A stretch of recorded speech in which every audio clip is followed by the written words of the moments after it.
Hi, this is Video Pro 3 channel. In today's video, I will show you how to show recent app on dock on MacBook. Before we get started, don't forget to subscribe and turn on the notification to keep you updated about this channel. So, let's go! The dock is one of the primary ways to interact with your Mac. It covers everything from opening and closing app to quickly accessing your documents or downloads.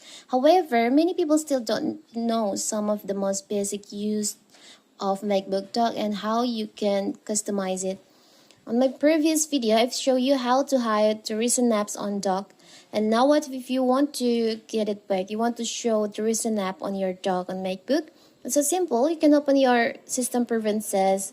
Now you can go to dock and menu bar section and you'll find in here on dock and menu bar there is an option show recent application in dock. You can just click on that, give the checklist, and here so the recent app will be shown on your dock on MacBook. It's a simple, right? So that is how to show recent apps on dock on MacBook.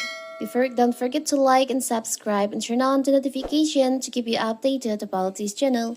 Thank you and see you.